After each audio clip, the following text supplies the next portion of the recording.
Hello team, welcome to another ATP Geopolitics video. And myself, Jonathan MS Pierce, a Ukraine war news update. First part thereof for the 17th of November 2024. It has been an incredibly busy night in Ukraine with kind of record-breaking strikes across Ukraine for for some time. I don't know about a record overall, but it's certainly the biggest attack we've seen since, I think, August at least. Now, this is what we have been waiting for. I predicted that there was going to be a huge wave. I think there's going to be a huge wave from the Ukrainians at some point because there has been this period of relative quiet in terms of missiles, not in terms of drones. The Russians have been sending wave after wave after wave every single night of drones into Ukraine. And what we saw with the drones was fairly typical, but with cruise missiles back on the agenda last night in a way that we haven't seen for an awful long time, then I think this has been the attack we've been waiting for with bated breath. But before we get there, let's talk about the Ukrainian general staff figures for the Russian losses for the day before. All the usual caveats apply, of course, and you can find them in the description to the video below. And typically large numbers across a few of these categories. Personnel, 1,640 lost yesterday. That is a huge number, and roundabout where we've seen it for the last week or so. More than that now, actually, as we have had record 7-day rolling averages across the personnel category. Be interested to see actually whether that has continued. Let's look at Dell's stats that are also linked in the description below. Yeah, we have still got a record 7-day and a record 30-day rolling average for personnel losses. And that tells us that it's been very difficult for the Russians in that category. Then 12 tanks, which is fairly significant, above the daily average. 27 true carrying AFVs, also above the daily average. 36 artillery systems.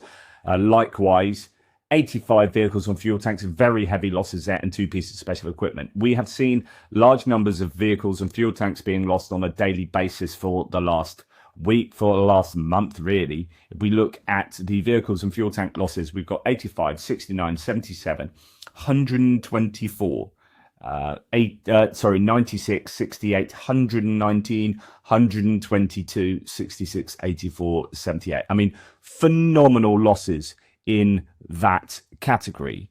And that, I think, is indicative of the Russians using these pieces of equipment for attacks. And actually, we have, before we look at some of these breakdowns of stats, this is one that I showed you yesterday on my frontline update. The entire Russian assault group here uses exclusively light unarmored civilian vehicles. I think I've never seen anything like this before, says Special Kherson Cat. And you see these vehicles getting chased down by drones in this assault, which is effectively a light vehicle assault. No infantry fighting vehicles, no tanks, just light vehicles being used and then being targeted by drones and largely taken out. They really have nothing more to spare. Their last card will be the Trump push for negotiations, and probably Ukraine would just say no and endure a few months further until the definitive collapse of Russia. That's a hopeful view from another someone on this thread. But I do wonder how close the Russians are to severely running out of equipment. Then we hear that they've received 50 self-propelled howitzers from North Korea and 20 Nosford rocket systems. It's so frustrating just when you think that Russia are on the edge of entering a phase that is really deeply problematic for them. They get 12,000 troops from North Koreans in the front of the equipment. It's so frustrating. Ragnar Vyato Goodmanson, who does a stats analysis, says the casualties are over this week plus 22%, which has been records. That's what we saw from Dell stats. Equipment losses plus 36%. But yesterday alone, drone interceptions above the 7-day average. Yaga from Oryx says 58. And Russian, we lost equipment losses, 20 Ukrainian losses. That's a 2.9 to 1, which is face it 3 to 1 loss ratio of Russian to Ukrainian losses. That is above the per-day rolling average of 2.5 to 1. And when we looked at Andriy Kopech's losses, I said, yes, he's well behind because of record numbers of videos coming out. It's the 17th now, and he's still on the distance from the 12th And then we have losses from the 30, and they are phenomenal. Let's go very quickly through these losses. And as you can see here, the loss statistics are probably a 4-to-1 overall ratio. Combat assets probably a 3-to-1. Looking like a 3-to-1. So we'll look at the Ukrainian losses first and see that there's a few AHS crabs there. Those are the Polish provided, Polish, South Koreans, self-propelled howitzers. We've got in tanks, 6 tanks there, most of them damaged, including an M1 Agram. The rest appear to be Soviet-era tanks. Infantry fighting vehicles, 7 of those. 3 Bradleys abandoned, 3 Bradleys damaged. So that is got to be a kick in the shins for Bradley losses there. But like I've said to you before, the more Bradleys are getting lost, the more they're using them. The more they're using them, the less they're using older, crappier stuff. And so therefore, there is a silver lining. It's come into this weird tension where you actually do want to see the very best equipment on these loss lists, because it means that that's what they're using and they're not using worse equipment. So, yeah, double-edged sword there. MRATs, Cossacks, Kirpies, Max Pros, all abandoned. Borgo, 2 APCs, 1 destroyed. So, it challenging for the Bradleys and Abrams damaged and abandoned there. But again, that's what you're going to expect. When we go to the Russian losses, the Strela 10, air defense system, electronic warfare, a couple of boats, BM-21, multiple launch rocket systems destroyed there, some other artilleries, and then a whole host of tanks here, a lot of Trafgardie sheds, T-80s, T-72. You got some 20 tanks there. About half of them abandoned and destroyed, and then about 20 infantry fighting vehicles there or thereabouts. Actually, over half of them damaged, but that's a better ratio of damage to destroyed and abandoned there. But just a lot of kit, and then about 8 APCs, most of those destroyed, NTLBs mainly. Then we've got trucks, ATVs, or 4-wheelers, buggies, golf carts, and then pickup trucks, motorcycles. All the things that we are seeing the Russians attack with are featuring heavily on this list. The Russians diffusing a lot of equipment. So that's something 12, that's 5 days ago, not really relevant for yesterday.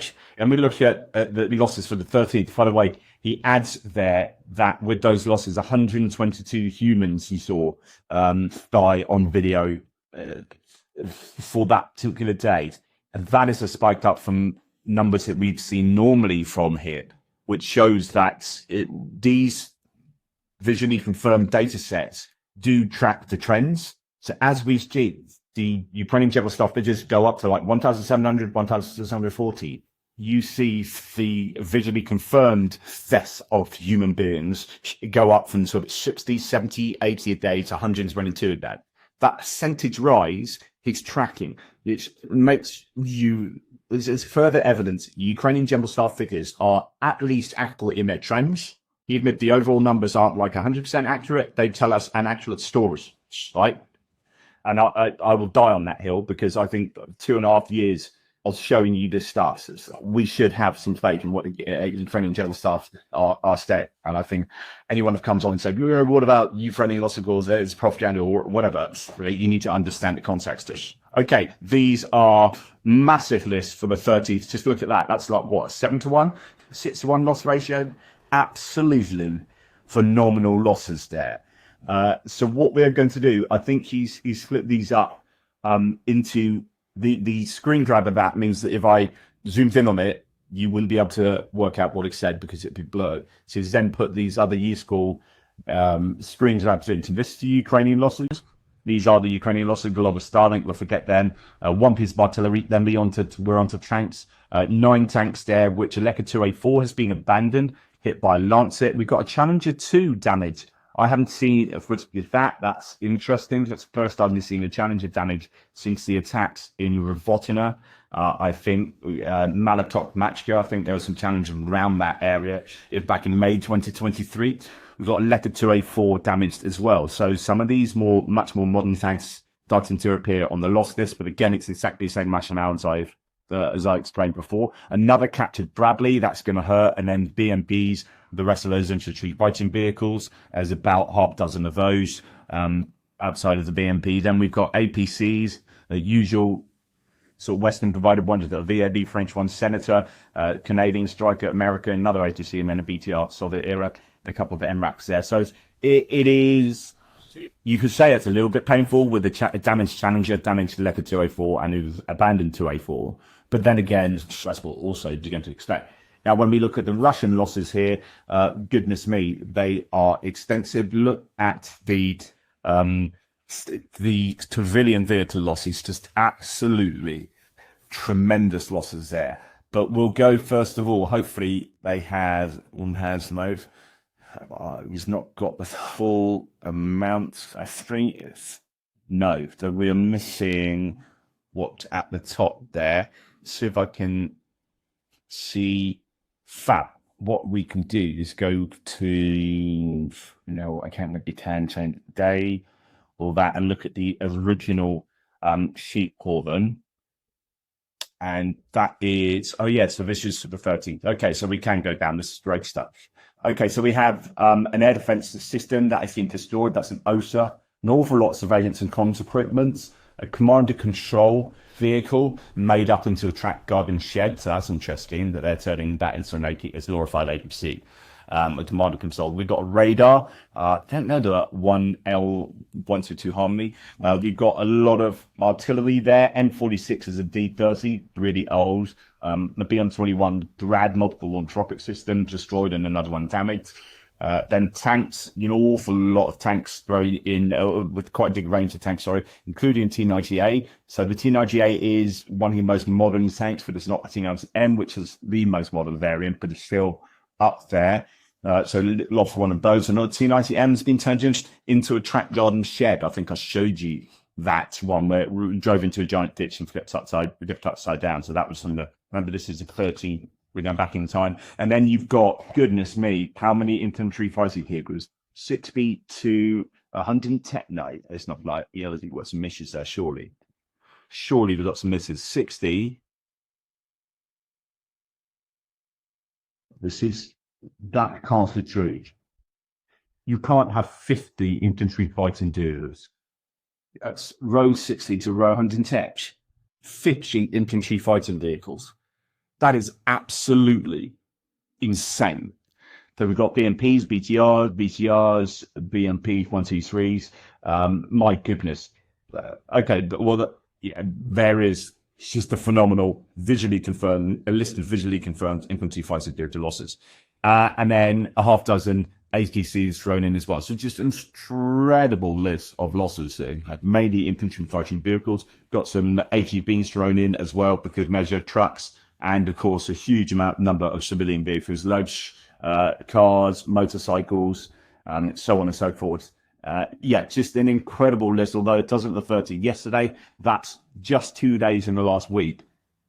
You go back to these general staff figures and you're thinking, okay, yeah. So a day when we've got 27 troop carrying AFV, that particular day, there's 50 visually confirmed AFV losses. Actually, that's not AFV losses, that's infantry fighting vehicles. So add to the 50, the 111, another 11, so that's 61. That is 61. No, that's 62, sorry. 62 AFV losses in one day. This will be confirmed by Andy and his team. Absolutely insane. So what is going on at the moment is the Russians are losing phenomenal amounts of kits. They are losing phenomenal amounts of personnel, but the Ukrainians are in desperate straits and do not have enough troops on the ground to stop the Russians from taking territories. So it is coming at a huge cost. And it's the same thing I've been saying for the last 6 months. But, you can't find better evidence, really, than all of these visually confirmed losses. And remember, these are, the URLs for each of these are on the side of his source data sheets. Right, moving on, several sources are reporting that Russia has lost so many vehicles, as Sean Pinner, who I've interviewed a number of times, around Kursk, that they are now attacking using URLs to assault positions and are getting smashed. So this is Kursk, the idea that they're losing a lot up there, and resorting to lighting, sending troops on the back of trucks, where you normally use infantry fighting vehicles, putting down suppressive fire, then the troops would alight into the landing zone, and then you get out dodge. This is a case of just using a truck, driving them, herding them off like cattle, and seeing what happens. Okay, what else do we have here? We have a Baba Yaga hitting a Russian Tor air defense system. It's a pretty decent air defense system getting taken out by a drone drop, a Baba Yaga sort of Phantom drone dropping munitions. Right, something I meant to show you in the frontline update yesterday because this was doing the rounds last night.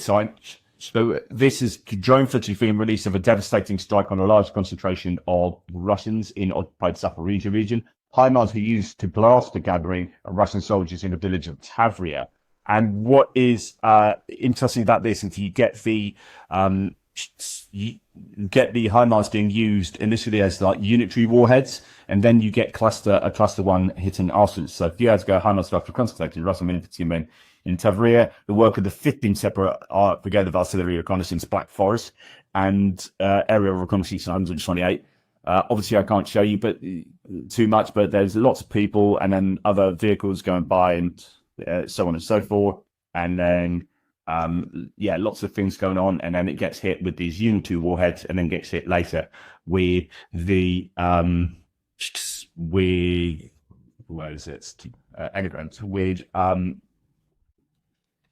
clustering units as well.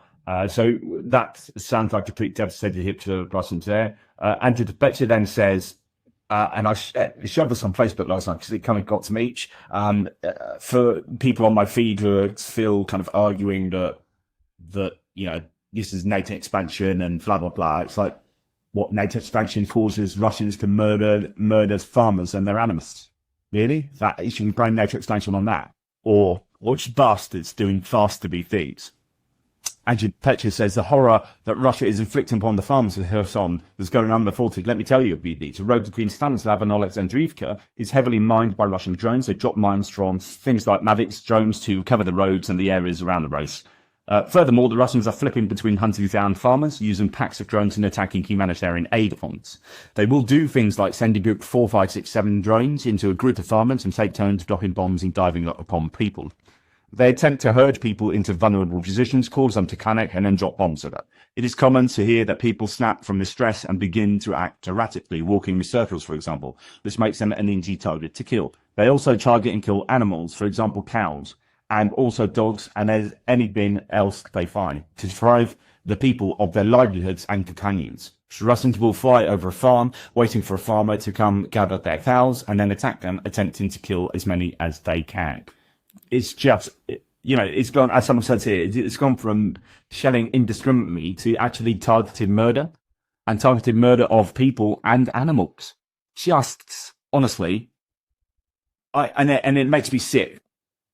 And this is where I get a little bit political. It makes me sick when I see the Mike Tyson fight, and you've got Donald Trump and all his team around him, and every single person in the picture of all these people that are at that fight, just two of the sons and other people, all of them are pro-Russians. Apart from Mike Johnson, all of those are pro-Russian. I'm thinking, look at what is going on here, and tell me, morally speaking, tell me how you justify your political positioning on Russia and Ukraine. It's just sickening. Right, the Atesh path centric sabotage a key railway in occupied Zaporizhia Oblast, disabling electrical equipment and causing disruptions to Russia's military supply chain. The group claimed on November 16th. So luckily still involved in Atesh still carrying out partisan activity, which is helping the Ukrainians behind the scenes. Okay, then we're going on to last night's massive strike. Okay, goodness. Right, so the Russian terror wave this morning was massive. For the Ukrainian defense prevented a catastrophe once again in shot-down ratio. So the Ukrainians actually did a really good job considering how massive this attack was. As you can see from the infographic there, an awful lot was intercepted, although not so those drones, that's conventional interception. There was electronic warfare interception as well. Okay, so let's look at this. 1 out of 1 Zircon hypersonic cruise missile, so Baxter was shot down. 7 out of 8 Kinzhaus were taken out. Those are the hypersonic, supposedly the best missile that Russia has. 7 out of 8 of them taken out. That's amazing. I assume they shot them all at, well, you got two options here. They shot them all at Kiev, and Kiev took them down. Or we now have SAMP-T and PAC-3 Patriot missile defense systems that can take down ballistic missiles positioned elsewhere around Ukraine's so maybe Odessa was targeted by Kinzhaus, for example, or maybe Starokonstantinov Air Base back in Smelnitsky was targeted, and with Kinzhaus and they were taken down there. I don't know, but that's a really good intersection rate. 85 out of 101 Caliber cruise missiles, so we have not seen Calibers fired for a long time.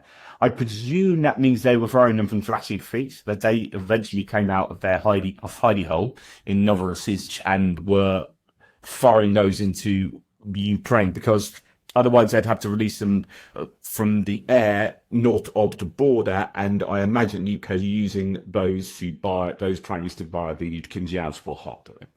I don't know, but I would be interested to see if the Vaxxed fleet had something to do with that. 4 out of 4 KH-22, KH-31P cruise missiles or anti-radar missiles were taken out. That's good. And 5 out of 5 KH-59, 69 cruise missiles. They don't always get taken out, those. So that's really good interception rates. Right, 42 out of 90 Shahed drones and other types were taken down. So that leaves another 48 drones not to have been taken down. However, I was thinking, is this the intercept he's looking at electronic warfare? But another source, Flash News, said air defense forces destroyed 144 air targets. So basically, you had 210 projectiles sent into Ukraine, 120 missiles and 90 drones. So 144 air targets, so 102 missiles and 42 drones were taken down. So that's 144 out of 210. That doesn't sound that amazing. But as a result of the active counter-NATO defense forces, 41 enemy drones were lost in location in various regions of Ukraine.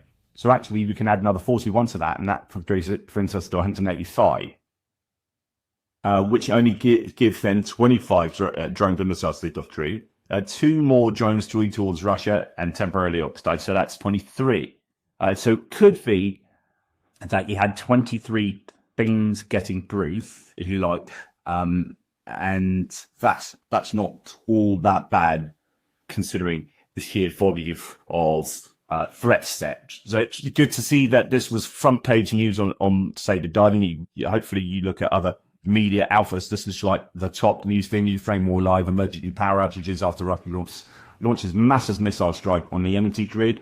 Biggest airstrike in months, also hits residential areas and rages there for Ukraine energy infrastructure ahead of winter. Energy power outages in Kiev and the other regions.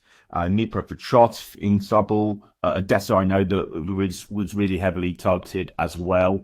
So on and so forth. So lots of news coming out about the strike. Here we see amid widespread attacks on the Ukrainian civilians, barring Ukraine from striking military targets, and Russia fails to tip the cynical. Again, Russia targets energy infrastructure to free civilians in winter. For the Ukrainian armed forces, these strikes are not devastating. So these are the approximate journeys of a whole host of these aerial threats. And you can see that Odessa down here, he was hit with a number of different so how does that cricket? So that was there's a kind of a cruise missiles sent from what looks like the Black Sea Fleet there. So Calibers sent some of them hitting Odessa, some of them going at maybe Mykolaiv area, maybe further north. I don't know where that would be. It's quite sheets of controls. And then some of them going to the west. And the V and other places were also, as you can see here, a lot of the KH-101 missiles were really striking at the far west of Ukraine. It's interesting to see what those targets are. I presume energy facilities, power plants, thermal power plants and whatnot. Drones, quite a number in that looks like maybe that whole tower there. Goodness me, you've got KH-22 missiles going all over the shop. We've got drones hitting in a number of them. Kiev actually targeted by some drones and some missiles. I don't know where the Kinzhaus are. Dinty Kinzhaus. Those ones coming at the bed here. That's right. Perfect. Yeah, that's Caliber. Is that the Kinzhal aeroballistic rockets? I reckon that's Kinzhals. Interesting use of Kinzhals in a number of places. Some of them in the heart of Ukraine over here, just south of Koltavas. Wonder what they were going for there. And here in that looks like Dnipropetrovsk there as well. Real range of target by the looks. Okay, massive missile attack against Ukraine. Cruise missiles of the engines airspace over Ukraine. from the north and south element, cruise missiles explosions reported in Izhevsk. It looks like Zircon missiles put a theme fuse.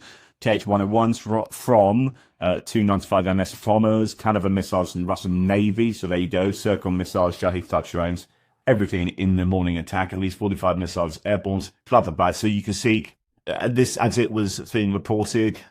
More and more missiles, Kinjal missiles against Kiev there. Already blackouts reported in Odessa. Ukrainian power networks operated Ukraine. Russia is attacking power generation and power supply infrastructure over costume train. That was the early reports, and now you can see here from that video, there's obviously a lot of smoke somewhere there. Now that winter is approaching, Russia has started massive attacks on Ukrainian energy infrastructure. But they did intercept quite a few Russian strikes that caused severe damage to a DTEK thermal power plant equipment. The DTEK is a private energy concern that was running a lot of the energy grid in Ukraine. According to initial reports, there are no casualties, but the infrastructure has been significantly impacted. 5 caliber cruise missiles over the start of Odessa. I mean, there are so many. It reminds you back of 2022 when you used to see these all the time, these cruise missile suppliers, but cruise missiles are being somewhat rarer of late.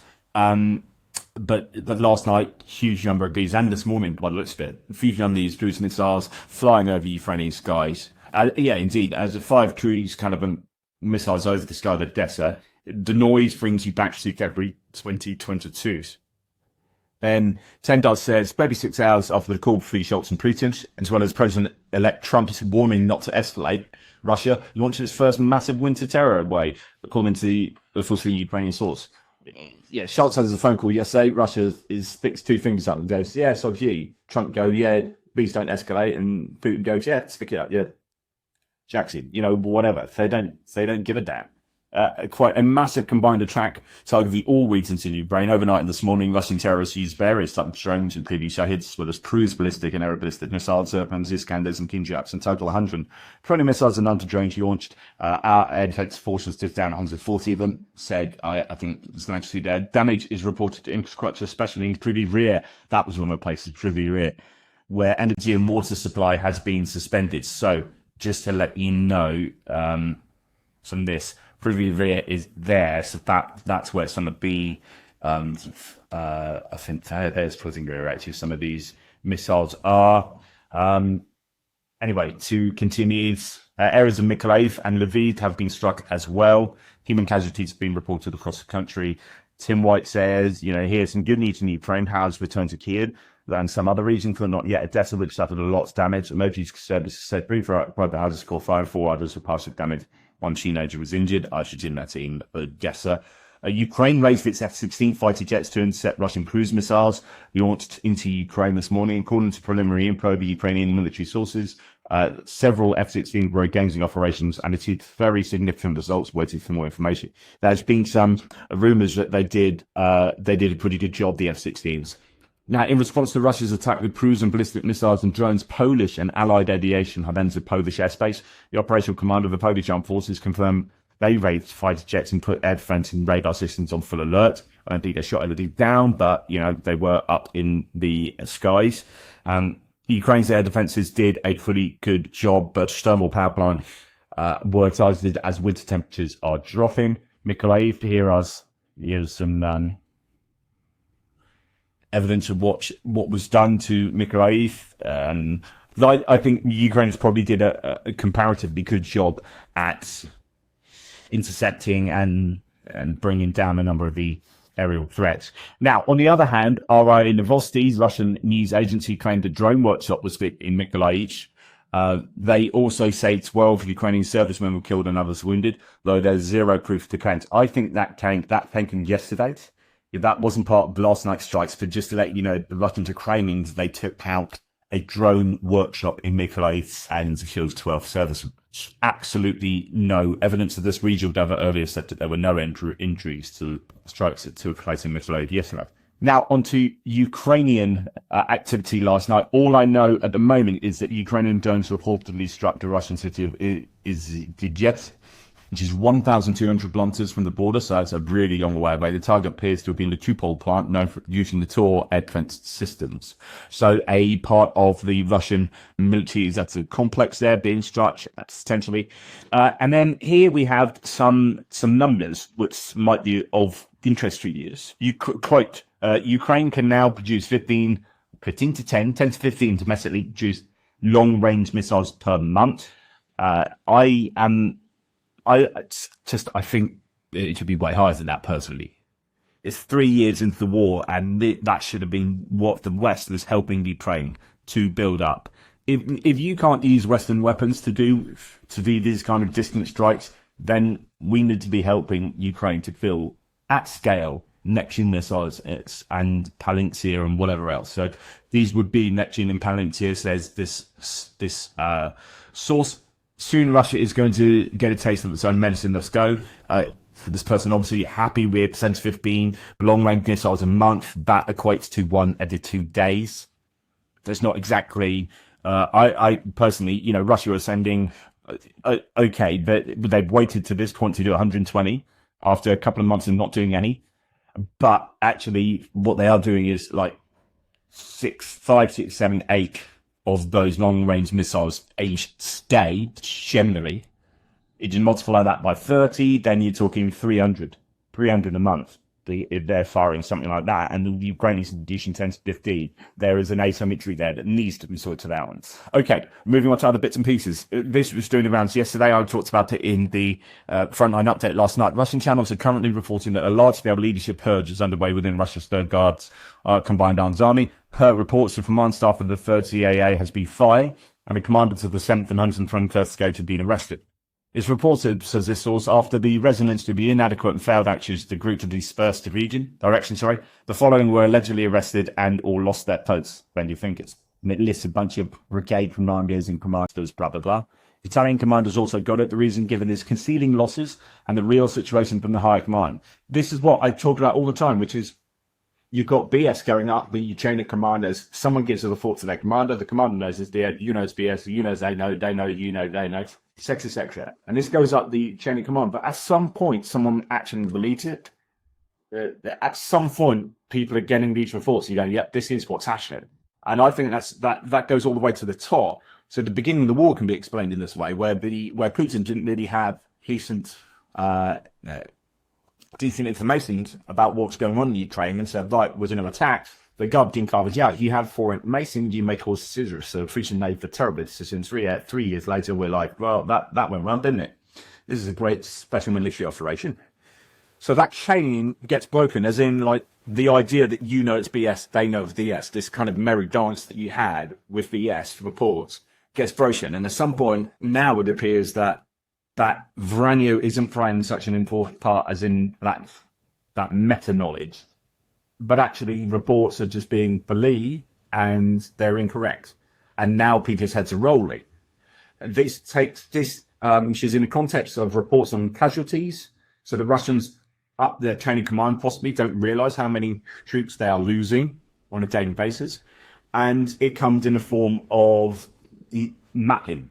So one of the examples is supposed to be Belarus. Tim White says, sometimes I've covered in my daily threads on Twitter before that Russia has been getting confused and annoyed by leaders at the front exaggerating the tactics counter footages, while today it's reported by the most respected examples that a number of commanders were caught out and fired. War Translated says Russian mill bloggers are reporting the arrest of commanders of falsifying reports in the Zaporizhia sector, Donetsk. It claims of capturing villages like Belharipta were lies to expose during inspections. Critics note systemic deceit in a regime prioritizing appearances over realities. Now, I've told you previously that Belharipta, there's been this massive difference between anti-perpetuous mapping and Surat maps. Surat maps mainly tells on what the Russian MOD say. I mean, Russian MOD tell on what the commanders say. The commanders, this is why, not always. So sometimes Surat maps is just ahead of the game, not quite ahead of the game, but as soon as Russia does an attack, they say they control it. And usually, like 4 or 5 days later, they do control it, because they'll attack, get repelled, attack, get repelled, attack, get repelled, and then eventually take it. Eventually grind down the Ukrainians to where they do take that. So when they say initially they're taking it, it's not actually technically correct, but will become correct within 5 days. And so that process almost rewards Suretnas by saying, well, yeah, eventually it is taken. So I was correct in saying it in the first place. Whereas Andrew Tibet's much more conservative and saying, no, that's a grey zone, grey zone, grey zone, grey zone. Okay, they did take it. Okay, they had sustained supply there, and we can see then the Russians are in those trenches, and now they control that. Right. So I would much rather go with Andrew Tibet, but I do show you those mapping on my mapping, so you get an idea of where the Russians are attacking and where they're claiming to assault. Now, Bilohorivka has been this area where there's been this massive difference between Andrew Tibet and Suryat Mat, such that Suryat Mat has shown that fully under control of the Russians, and it simply hasn't been. And here, this is one of the places where the Third Combined Arms Army has found their commanders pretty lying about control over the south of that place, Bilohorivka.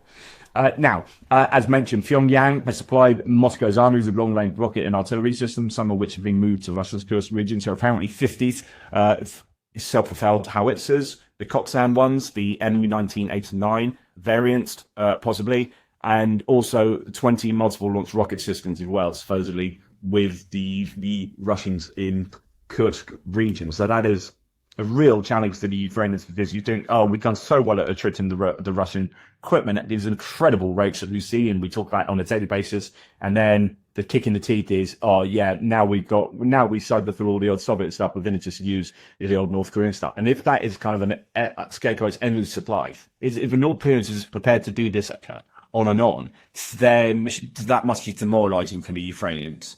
It's to have done so well at repelling the Russians, and then just see waves of North Korean personnel and equipment being thrown into the mix. Just super depressing.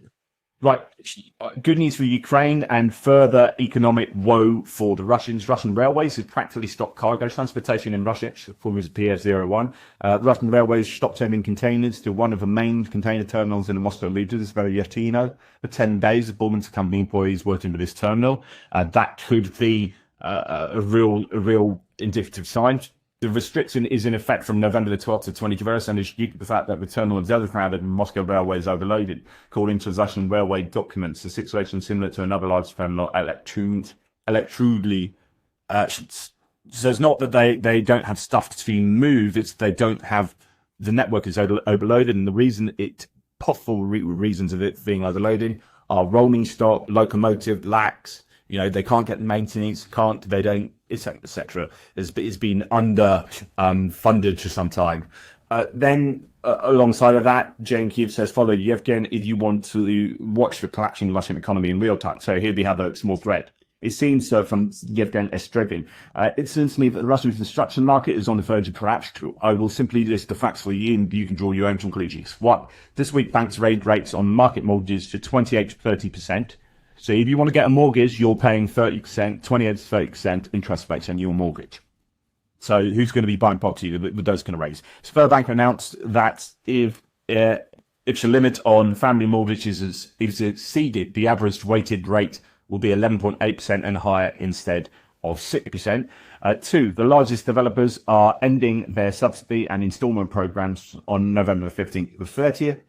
3, the market for corporate shares and developer bonds continue to upend minimums this week. Developers have previously accumulated a margin of safety, but in the current conditions, it is being used up quickly. And 4, summary, the combination of these factors made it to problems for one of the large developers, and then a cascading effect of panic and collapse will occur. Now, we had heard previously the first and third biggest property developers had collapsed, and the second one looks like it's on its way. So there's all sorts of problems going on inside Russia.